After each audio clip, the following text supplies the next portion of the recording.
Bab 1410. Anda membobol rumah pribadi. Anda bertanggung jawab secara hukum. Wajah Abel memerah karena marah, dan dia buru-buru mengejar orang-orang ini, sambil mencabik-cabik orang-orang ini, sambil berteriak dengan keras.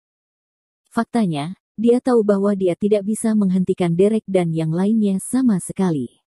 Alasan mengapa dia berteriak dengan keras terutama untuk mengingatkan Lin Yu dan yang lainnya di rumah untuk segera bersembunyi.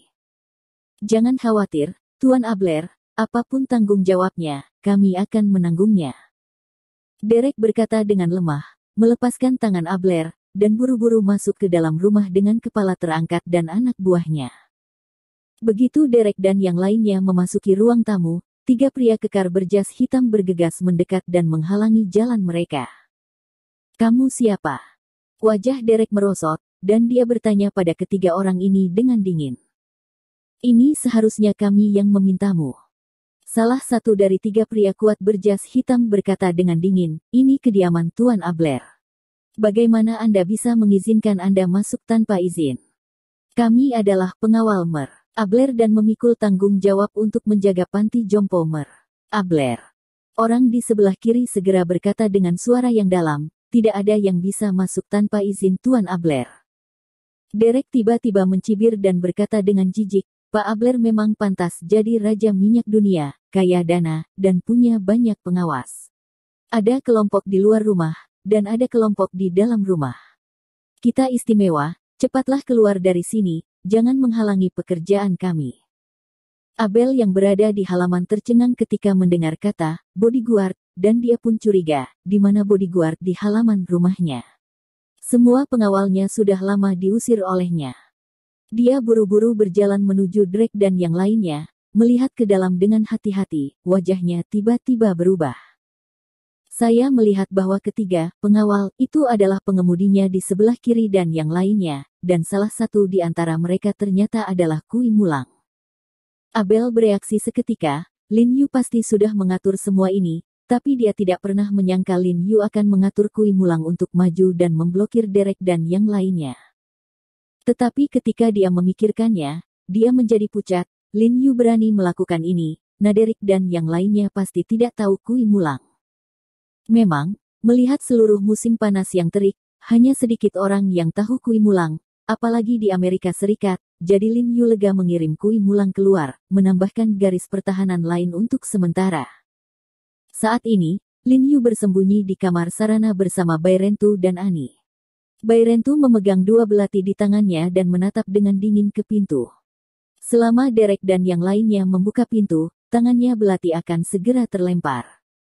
Lin Yu juga mengerutkan kening dan melihat ke pintu, dengan kekhawatiran yang mendalam mengambang di antara alisnya. Pada saat ini, mereka dan Derek dan yang lainnya hanya dipisahkan oleh sebuah pintu. Dengan hanya 1 kaki, mereka bisa berhadapan langsung dengan Derek.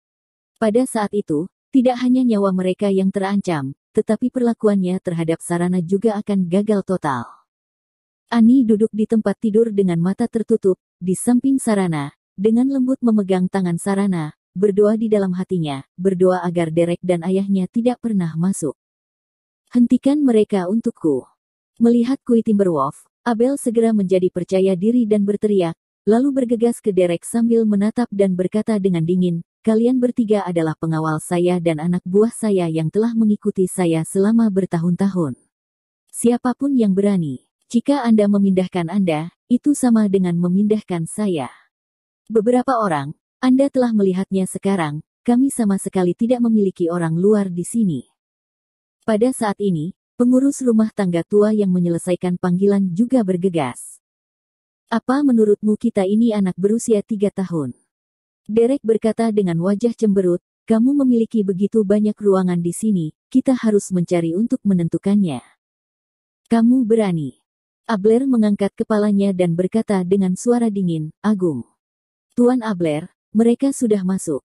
Kalau tidak, saya akan membawa mereka ke kamar di lantai atas dan melihat-lihat. Kepala pelayan tua itu menoleh dan berbisik kepada Abler, kebetulan kami tidak bersalah. Dia khawatir mereka akan menderita jika konflik pecah, jadi dia ingin menunda waktu dengan menggeledah ruangan, menunggu panggilannya berlaku. Able juga memahami niat pengurus rumah tangga tua itu, tetapi dia tidak terburu-buru untuk setuju. Dia melirik ke arah Kui Mulang, mengetahui bahwa Kui Mulang mewakili Lin Yu saat ini. Melihat ekspresi Kui Mulang yang polos, tidak ada yang aneh. Aku mengetahui bahwa Lin Yu dan yang lainnya harus disembunyikan, dan Abler melirik Derek dan yang lainnya, dan berkata dengan dingin, karena mereka harus melihat, maka bawa mereka ke atas untuk melihat cukup banyak, tetapi jika hal-hal di rumah ada sedikit kerusakan yang harus dikompensasikan dengan harga aslinya.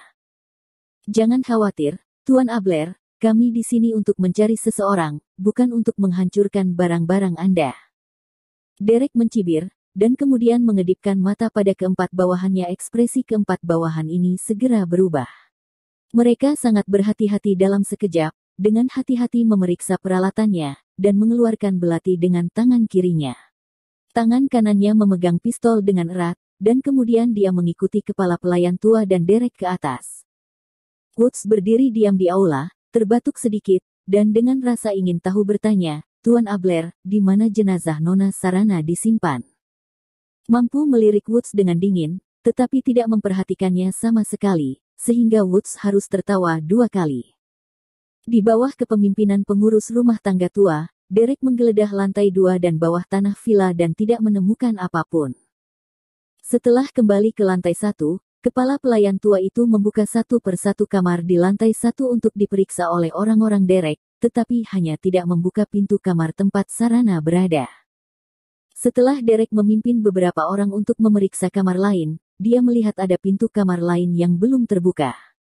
Wajahnya langsung tenggelam, dan dia berkata dengan dingin kepada pengurus rumah tangga tua, mengapa pintu kamar ini tidak terbuka? Tuan Derek, sebenarnya, Anda seharusnya bisa menebak tanpa saya. Anda telah menggeledah semua kamar di sini, tapi yang ini tidak. Yang di ruangan ini tentu saja adalah sisa-sisa nyonya kita. Wajah kepala pelayan tua itu sedih, dia sedikit menunduk, dan berkata dengan suara rendah, apakah itu untuk menghormati almarhum atau karena akal sehat? Anda tidak perlu memeriksanya, apalagi buronan, ikuti saja. Tidak peduli seberapa dekat Tuan Abler, kita tidak bisa membiarkan dia bersembunyi dengan tubuh Nona Sarana. Ketika kepala pelayan tua melewati Kui Mulang, dia diberitahu bahwa Lin Yu dan yang lainnya bersembunyi di ruangan ini, jadi dia secara alami tidak bisa membiarkan Derek dan yang lainnya masuk. Ini jenazah Nona Sarana. Derek mengerutkan kening, ragu-ragu sejenak, dan kemudian berkata dengan dingin, tidak. Kita harus memeriksanya juga. Buka pintunya.